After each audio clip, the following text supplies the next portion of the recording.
ಗುಡಿಬಂಡೆ ಚಿಕ್ಕಬಳ್ಳಾಪುರದಲ್ಲಿ ರೈತರ ಮೇಲೆ ನಡೆದ ಪೊಲೀಸ್ ಹಲ್ಲೆಯನ್ನ ಖಂಡಿಸಿ ಕರ್ನಾಟಕ ರಾಜ್ಯ ರೈತ ಸಂಘ ಹಾಗೂ ಹಸಿರು ಸೇನೆ ವತಿಯಿಂದ ಪಟ್ಟಣದ ಪೊಲೀಸ್ ಠಾಣೆ ಎದುರು ಪ್ರತಿಭಟನೆ ನಡೆಸಿ ಪಿಎಸ್ಐ ಮುತ್ತುರಾಜ್ಗೆ ಮನವಿ ಸಲ್ಲಿಸಲಾಯಿತು.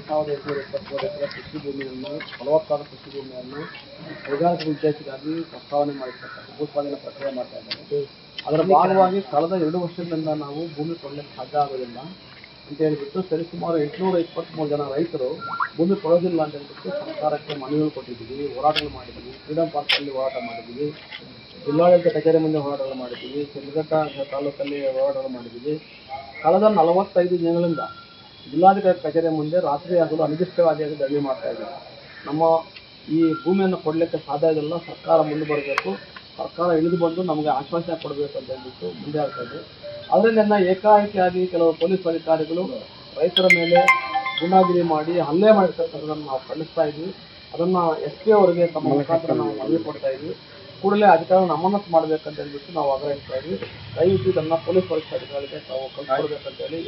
ನಂತರ ಮಾತನಾಡಿದ ಜಿಲ್ಲಾಧ್ಯಕ್ಷರಾದ HP ರಾಮನಾಥ್, ಶಿಡ್ಲಘಟ್ಟದ ಜಂಗಮಕೋಟೆ ಸೇರಿ ಜಿಲ್ಲೆಯಾದ್ಯಂತ KIADBU 2823 ಎಕರೆ ಕೃಷಿ ಭೂಮಿಯನ್ನ ಸ್ವಾಧೀನಪಡಿಸಿಕೊಳ್ಳುತ್ತಿರುವುದನ್ನು ವಿರೋಧಿಸಿ ರೈತರು ಶಾಂತಿಯುತ ಹೋರಾಟ ನಡೆಸುತ್ತಿದ್ದಾರೆ.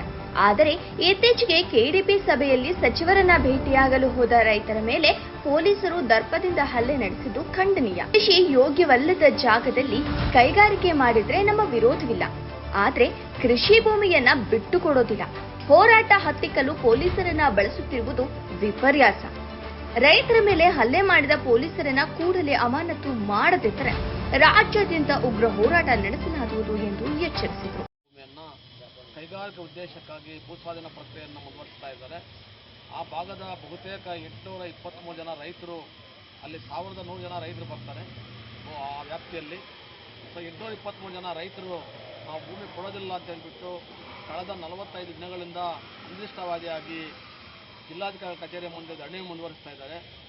ಆದರೆ ನಿನ್ನೆ KDP ಸಭೆ ಇದ್ದಾಗ ಸಚಿವರನ್ನು ಭೇಟಿ ಮಾಡಬೇಕಂತ ಹೇಳ್ಬಿಟ್ಟು ರೈತರು ಮುಂದಾಗಿದ್ದರೆ ಪೊಲೀಸವರು ತಡೆದು ಪೊಲೀಸವರು ರೈತರ ಮೇಲೆ ಹಲ್ಲೆ ಮಾಡಿರ್ತಕ್ಕಂಥದ್ದನ್ನು ನಾವು ಖಂಡಿಸ್ತಾ ಇದ್ದೀವಿ. ಇದು ಭಾರಿ ದುರ್ದೈವ ಸಂಗತಿ.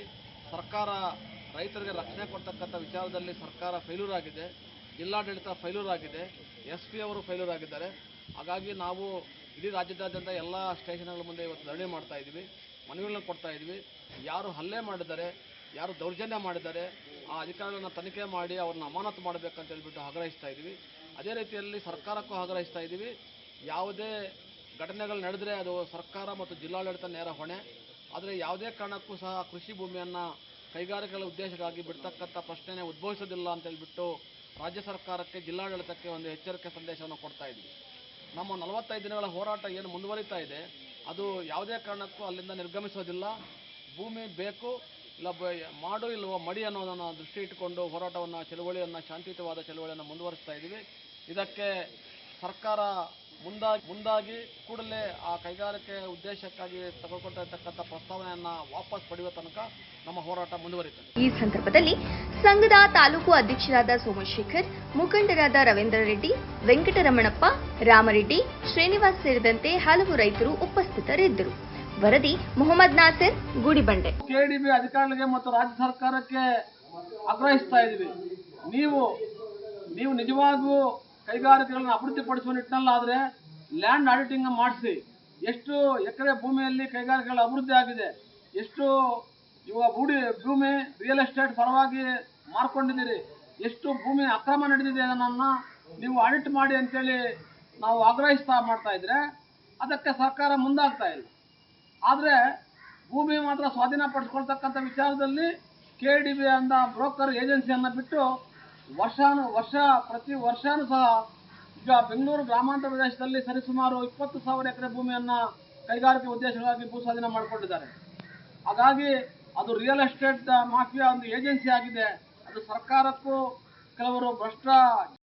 ಜಂಗಮಕೋಟೆ ಹೋಬಳಿ ಈಗಾಗಲೇ ಅಲ್ಲಿ ತನಿಖೆ ಮಾಡ್ಬೋದು. ಈಗಾಗಲೇ ಚಿಕ್ಕಬಳ್ಳಾಪುರ ಕೇಂದ್ರದ ಹಲವಾರು ಮಾಧ್ಯಮದವರು ಜಂಗಮಕೋಟೆ ಹೋಬಳಿಯಲ್ಲಿ ಎಲ್ಲ ಸುತ್ತಾಡಿದ್ದಾರೆ. ಅತಿ ಉತ್ಕೃಷ್ಟವಾದ ಭೂಮಿ ಮತ್ತು ಫಲವತ್ತಾದ ಭೂಮಿ. ಅಲ್ಲಿ ಬಹುತೇಕ ರೇಷ್ಮೆ 550 ಎಕರೆ ರೇಷ್ಮೆ ಇದೆ, ದ್ರಾಕ್ಷಿ, ದಾಳಿಂಬರಿ, ಹೂವು ಎಲ್ಲ ಬೆಳೀತಾ ಇದ್ದಾರೆ. ಹಾಗಾಗಿ ನಾವು ಆ ಫಲವತ್ತಾದ ಭೂಮಿಯನ್ನು ಬಿಟ್ಟುಕೊಡ್ಲಿಕ್ಕೆ ಸಾಧ್ಯ ಇಲ್ಲ ಅನ್ನೋದನ್ನು ಹೇಳಲಿಕ್ಕೆ ಇಷ್ಟಪಡ್ತೀನಿ.